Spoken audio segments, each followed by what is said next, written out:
en parlant de Québec et de tous se solidariser pour faire un pays, on va parler un peu du personnage national préféré de Denis, Catherine Dorion. Elle est maintenant chroniqueuse dans une radio privée de Québec, là, le FM 93, qui a peut-être pas toujours défendu exactement les mêmes points de vue qu'elle, disons. Fait que, en tout cas, bon, ce serait pas la première fois qu'une députée ou un député devient chroniqueur alors qu'il est en fonction, mais plusieurs la critiquent en ligne. En fait, je pense qu'il y a eu un assez gros, j'allais dire levé de bouclier, mais c'est plutôt les lances et les haches et les épées qu'ils ont levées. Parce qu'on est à Québec. Ben oui, exactement. Moi, j'aurais plus cru les pelles, mais bon. Tu t'appelles pour taper sur Catherine Dorion.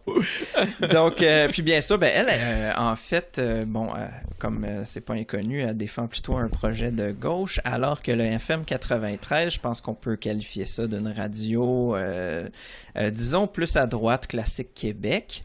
Je pense que tu peux y aller de façon affirmée quand tu dis ça. OK, c'est bon. Le FM 93, c'est peut-être de la radio poubelle pour certains. Là, t'es en train d'associer droite avec poubelle? Oui. Comme je disais... Comme disait Catherine Dorion, en fait, je vais la citer ici. À Québec solidaire, ça commence à être évident qu'on fait des affaires qu'ils ne faisaient pas avant. C'est pas parce que ça s'est jamais fait qu'on ne va pas le faire, c'est notre façon d'être. Donc par là, elle affirme un peu son droit d'aller dans la radio, de briguer une autre plateforme. Alors, Benoît, est-ce que tu vas écouter Catherine à la radio? Pas systématiquement, non, ça me surprendrait. Mais pourquoi pas? Je suis ouvert à écouter ce qu'elle va aller dire et surtout à voir comment les gens alentours vont réagir. Parce qu'elle doit le savoir là, qu'elle s'en va dans je dirais pas un territoire hostile, mais ça sera certainement pas un territoire facile. Là. Les gens, ils feront pas de cadeaux. Là. On peut dire territoire hostile. Ils feront pas de cadeaux, c'est sûr, en tout cas. Puis, écoute, moi, il y a un grand bout, je suis d'accord. Tu sais, là, on va faire les affaires qui se faisaient pas avant. Là. Ça, moi, je suis tellement d'accord avec ça. Là. C'est ça qu'il faut faire. C'est de même qu'il faut faire ça. Puis c'est comme ça que les politiciens nouveaux, là, que ce soit ici ou aux États-Unis, ils font ça. Ils font les affaires autrement, puis ils gardent. Ils osent. C'est osent. C'est ça qu'il faut faire.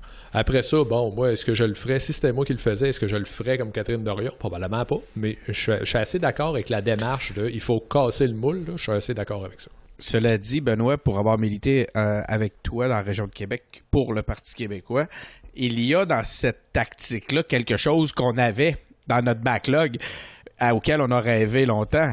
Entre autres, toi-même, tu nous proposais d'inviter des gars comme... Voyons, j'ai oublié son nom juste pour faire du mal. Éric Duhem. Éric Duhem dans nos propres débats à nous. Donc, on voyait déjà cette volonté-là de faire les choses différemment, mais surtout de commencer à avoir une voix auprès, tu sais, puis même avoir une présence dans les radios de Québec. C'est quelque chose que je me souviens que toi et moi, on défendait, puis on se battait pour que ça arrive. Puis là, de voir que QS le fait avec succès... On va voir ce que ça va donner, mais quand même. Alors, il reste que là, pour l'instant, le micro est confirmé, puis c'est très, très net. Écoute, on peut pas... Comment veux-tu qu'on dise qu'on est contre ça ou chialer contre ça? C'est une tactique absolument merveilleuse. La seule chose qui me chicote, moi, là-dedans, c'est le titre de chroniqueur qui est attribué à un élu. Ça, je me questionne là-dessus. Là. Est-ce qu'elle a un cachet pour faire ça? C'est peut-être là, ça soulève quelques questions éthiques, mais en tout cas, il reste une chose, c'est que sur le fond, sur l'ensemble plutôt que globalement, tu le gars, comment te dire dans une phrase, sur le fond et globalement, reste une chose, c'est que c'est une tactique absolument astucieuse. Moi, ça m'a toujours un peu chicoté là, le côté qu'un élu qui est supposé de représenter ses constituants finisse par un peu avoir une plateforme comme ça, on dirait que c'est pas le fruit du hasard ou quoi que ce soit. Là. Le FM 93, eux, j'imagine qu'ils veulent choquer ou ils veulent aller chercher une certaine frange de la population. Excuse-moi, LP, juste s'il y a une place pour qui... Tantôt, je disais que pour QS, c'était un succès, mais le vrai succès, c'est pour FM 93. As-tu vu? Mais c'est ça. Ils vont chercher la polémiste, la meilleure polémiste actuellement. Ils viennent de l'associer à leur animateur. Si cet animateur-là était en perte de vitesse, ben, peux-tu dire qu'il vient de prendre un élan? Oui. Mais tu vois, moi, j'ai toujours un peu été mal à l'aise avec le fait qu'on donne par les aléas du marché, entre autres, en fait, une plateforme comme ça à un élu. Tu sais, je veux dire, c'est pas tout le monde qui a droit à cette plateforme-là. C'est pas...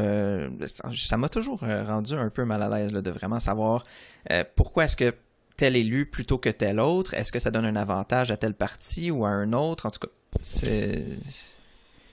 Ouais, voilà. Moi, je pense qu'on revient encore à la marque du PQ, là.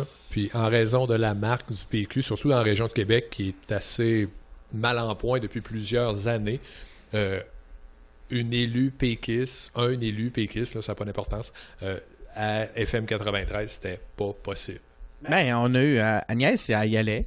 Agnès, elle y allait, mais là, ça serait à vérifier ça. Mais moi, je pense qu'Agnès, elle y allait quand on l'appelait pour y aller. Ouais, elle n'était pas là systématiquement tous les jeudis. Alexandre Cloutier était plus systématique à Choix FM. Pascal aussi a eu des présences à Choix FM.